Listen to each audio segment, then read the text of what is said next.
चिड़िया और किसान की कहानी। यदि आप मेरे चैनल में नए हो तो मेरे चैनल को सब्सक्राइब करें, शेयर करें और लाइक करें। धन्यवाद। एक गांव में एक किसान रहता था। उसका गांव के बाहर एक छोटा सा खेत था। एक बार फसल बोने के कुछ दिनों बाद उसके खेत में चिड़िया ने घोंसला बना लिया।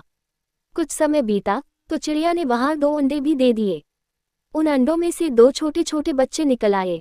वे बड़े मजे से उस खेत में अपना जीवन गुजारने लगे। कुछ महीनों बाद फसल कटाई का समय आ गया। गांव के सभी किसान अपने खेतों की फसल की कटाई में लग गए। अब चिड़िया और उसके बच्चों का वह खेत छोड़कर नए स्थान पर जाने का समय आ गया था। एक दिन खेत में चिड़िया के बच्चों ने किसान को ये कहते सुना कि कल मैं फसल कटाई के लिए अपने पड़ोसी से पूछूंगा और उसे खेत में भेजूंगा। ये सुनकर चिड़िया के बच्चे परेशान हो गए। उस समय चिड़िया कहीं गई हुई थी।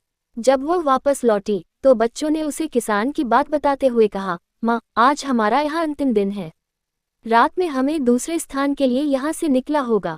चिड़िया ने उत्तर दिया, इतनी जल्दी नहीं बच्चों, मुझे नहीं लगता कि कल खेत में फसल की कटाई होगी। चिड़िया की कही बात सही साबित हुई। दूसरे दिन किसान का पड़ोसी खेत में नहीं आया और फसल की कटाई न हो सकी। शाम को किसान खेत में आया और खेत को जैसे का तैसा देख बुदबुदाने लगा कि ये पड़ोसी तो नहीं आया। ऐसा करता हूँ, कल अपने किसी रिश्तेदार को भेज देता हूँ। चिड़िया के बच्चों ने फिर से किसान की बात सुन ली और परेशान हो गए। जब चिड़िया को उन्होंने ये बात बताई तो वह बोली, तुम लोग चिंता मत करो, आज रात हमें जाने की जरूरत नहीं है। मुझे नहीं लगता कि किसान का रिश्तेदार आएगा।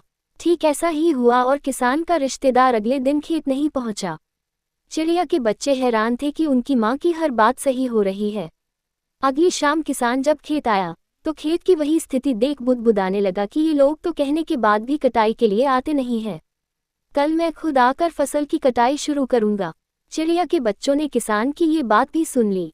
अपनी माँ को जब उन्होंने ये बताया तो वह बोली, बच्चों, अब समय आ गया है ये खेत छोड़ने का।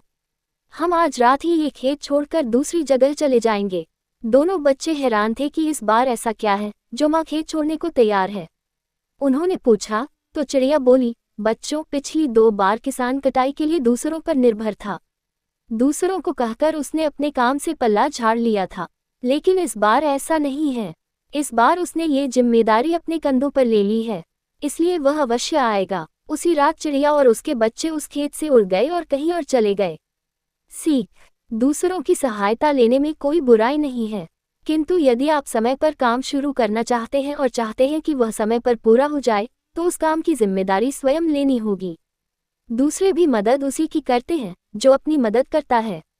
पूरी कहानी सुनने के लिए धन्यवाद।